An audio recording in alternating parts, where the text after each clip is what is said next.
Hey guys, I'm Lighty, and today we're talking about the Pantheon system and divine vessels. A little bit of both. You know, the Pantheon system was introduced in 3.0. Yeah, this is what it looks like, and you unlock each little boss after killing them when you go through story mode. So, you know, you unlock Tukohama is the first one. You do unlock him as you kill Tukohama. And you can change these in town. It doesn't cost a thing to swap them around, whatever the fuck ones you want to choose are. They have a base ability. It's a top ability.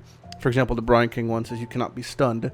You've been stunned or blocked a stunning hit in the past 2 seconds. So if I've been stunned, I'm stun immune for 2 seconds. So you have 4 majors and you have 7 minors. I don't even have this one locked because I didn't do it from some bullshit quest and I can't even tell you where. But a lot of them are pretty strong. A lot of them are pretty shit. And the gap between which ones are strong and shit is quite noticeable.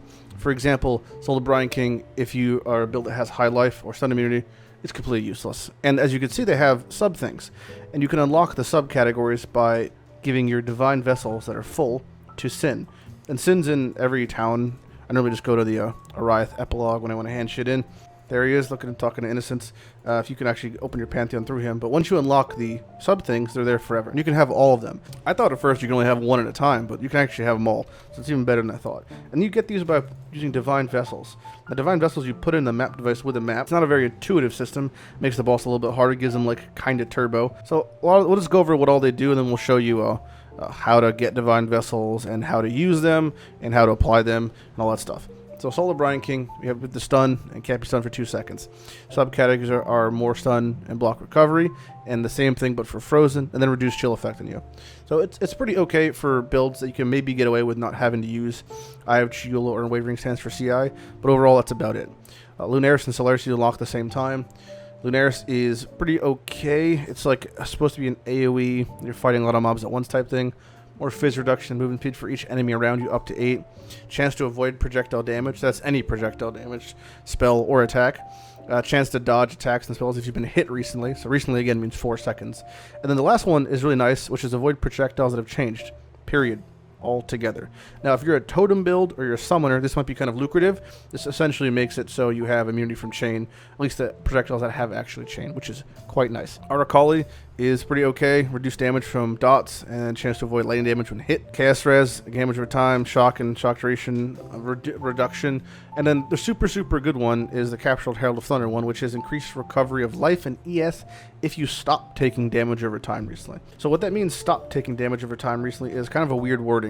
That means if I've taken dot damage and 4 seconds elapse between that time and the time I take dot damage next, I have 50% recovery across the board. Means my ES rate, how much I leech ES, the ES recovery speed, life regen, life leech, like life from like everything, from flasks, everything. And this means if you're taking damage time recently. So it actually won't show it, but if I just have blood rage and I take it out, wait 4 seconds, this would apply. Again, this applies to everything. So if you just want to do that in the beginning of the map, you can. So actually check out yourself. There's this, like, I guess this Chinese dude made a video going over it and talking about it in a Reddit post, but just trust me when I say it does work. So that's kind of nice for RF builds if you want to do something like that, if you really care about life regen, but it kind of pales in comparison to the next one, which is Solaris.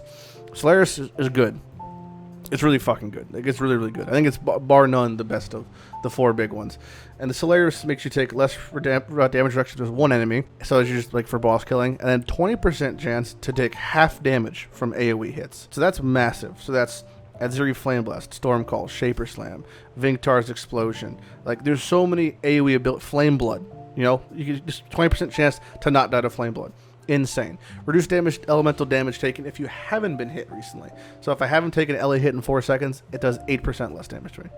Take no extra damage from crits if I've been crit recently. So if it's a crit map and I hit a porcupine pack and 1 porcupine crits me, all the other ones not gonna crit me. And then half chance to avoid ailments from crits, period. So no guaranteed shocks, no guaranteed freezes. I hop characters because that fucking shitter didn't have Cross Coal unlocked. So for the stuff, the smaller ones are like the minor gods, as they call them, like major gods, minor gods. And this we have Garukan, which is, I believe, the sand guy from Act 9. Chance to avoid attacks if you've taken a savage hit recently, so that's a 15% hit. And a little bit of move speed. Not too great. I'm kind of going to go over them and the most useful ones last. Tukohama, while stationary, you gain phys reduction. This is okay. I use it sometimes for single target on like bosses where I'm stationary quite often. Some regen also for the minor aspect of it. Ralikesh is dot damage and can't be blind or maimed, so maybe for PvP I guess is pretty good. Crosskull, fissure damage reduction for each hit you've taken recently, so you're getting hit a lot of times, and the same thing, you gain some attack speed. Now we get to the good ones. So Breath is reduce fire damage taken while moving. So RF, you're already taking less damage, and unaffected by burning ground. So it's kind of quality of life for Valpack builds or ES builds that don't have to deal with burning ground. So overall, it's pretty okay. It's more just like a little quality of life thing. Now we get to the big two, which is Ugul and Rislatha. So Ugul is reduced reflect damage and chance to reflect, chill, and freeze onto enemies, along with the upgrade version of reduced cold damage taken if you've been hit recently. Just been hit. Not been hit by cold damage. If you've just been hit, you take less cold damage.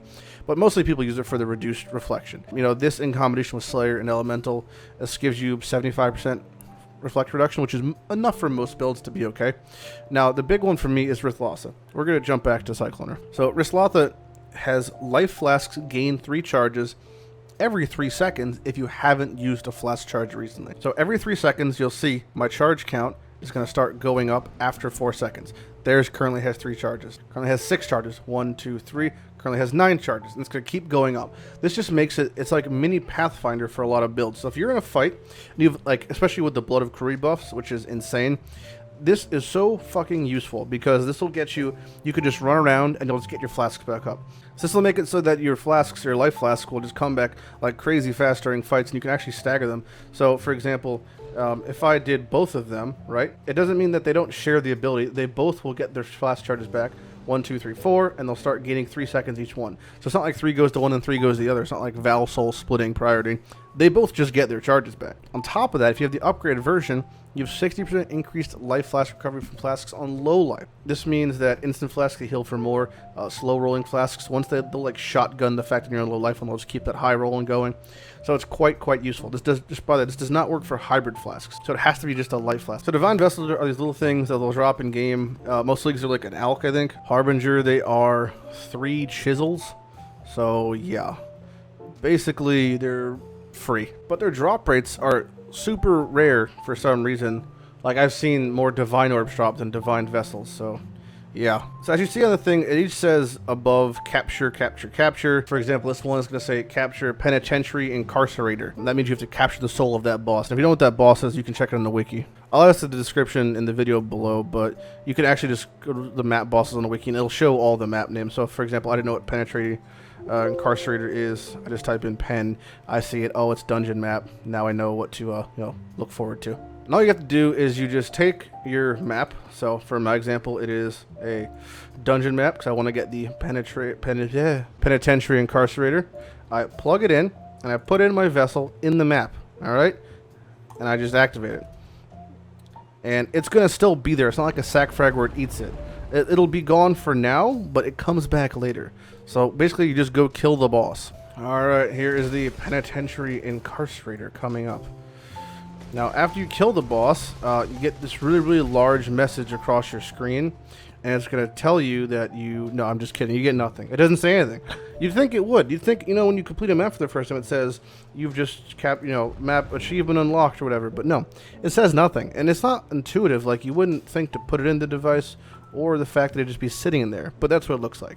And it says capture the soul of Penitentiary Incarcerator, and can't be traded, can't be modified, can't do anything with it. So you can't like buy them or sell them as a way of making money. It just is what it is. You may be asking, all right, well, most people, on their Atlas, they'll all have dungeon done. It's a T4. What happens if it's like a shitter map that I don't want to have my Atlas? For some reason, what if I don't want to have Val City or Channel on my map list? Well, guess what? You could roll twin boss on the map and only kill one of the bosses, and it'll only capture it'll still capture the soul, but it won't unlock the map for you. So, for example, I need to do waterways, right? I don't want waters in my Atlas because I'm doing the dank shaped spider forest meta strats. Well, you just roll twinned on the map, kill one of the bosses, and it captures it. So let's see what that looks like right now. So again, putting in the map in, vessel goes in, load it up, and we're good to go. Let's go kill ourselves a winged death. Alright, so here's the boss. I only want to kill one of them because, hypothetically I don't want Channel on my Atlas for whatever reason. Oh, there's one of them.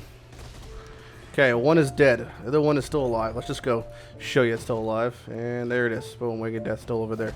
So let's go, and we leave our map, and go to the map device, and boom. captured soul of the Winged Death. So you don't even have to fuck your Atlas over. You can do these at any point in time, and they won't screw up your Atlas. So say I don't want to, like, you're asking, hey, do I have to invest into the map to actually do this? No, you just have to kill the boss. You can run the map white. I don't want to have to craft it. You've already had to go through what you had to go through to get your Atlas. You don't have to make it rare, corrupt it, make sure it's a good roll, hope it doesn't, go crazy when you val it. You just plop it on in white if you really don't care about the map, and then just go kill the boss. Where are you? I found you. Lady Stormflay. And boop. One more down. So that's a white map, just to clarify, and boom. It's Lady Stormflay captured. So it's not that bad. It really isn't that bad at all. So it's pretty easy just to get these done, get these out of the way. And if once you have them done, you got whatever ones, like, oh, okay, I'm not super far Atlas. I really can't do Sun Color Asher, which is High Gardens yet. I'm a wee little man. I can only do the first two. I want to hand those in. At least I get, something on my Pantheon working for me. You just go to Sin. He's in pretty much every act of the game. I think Act 5 plus at least. There he is. What's up, buddy? You just talk to him, and they're going to get shooped out of your inventory. And then they'll just be automatically added in. And the buffs will apply to you from now on. And again, you could swap them all you want. The one big downside is these are character side. So it's not like, it's not like your lab trials. It's character side. So I have Soul of Solaris, and this guy, if I go to my other character, I'm not going to have all of them unlocked. But like we went over, they're pretty cheap. It's not that bad. If you're planning on leveling all the characters and you're just going to be doing a map that has a Divine Vessel boss on it, doesn't hurt just to toss it in there, toss the Divine Vessel in. One thing that doesn't make sense to me is that you don't get a Divine Vessel at the end of the game. I feel like you should probably, he should give you one or two and maybe tell you how the system works, because it's, yeah, it took me a minute to figure it out just from scratch. I also could have been not reading things, but yeah, that about goes over the entire Divine Vessel system in Pantheon. You could find some pretty cool combinations with a lot of these, mix and match them. I tend to swap them out for, honestly, different scenarios. So if I was partying up with people in a map at Chain, I put on the Linares one if I have it unlocked. If I'm doing a boss or it's single target and I'm not moving, if it's Burning Ground, I might put on Aberrath. So feel free to mix and match to your liking. But again, Divine Vessels are basically like 1 to 2C each, and just kind of good to get it done. A lot of these are pretty crazy and they'll save your life. Especially Solaris. Oh, Solaris is so good. If you have any questions about Divine Vessel or the Pantheon system in general, feel free to ask them. I'm Lighty, and have a good day.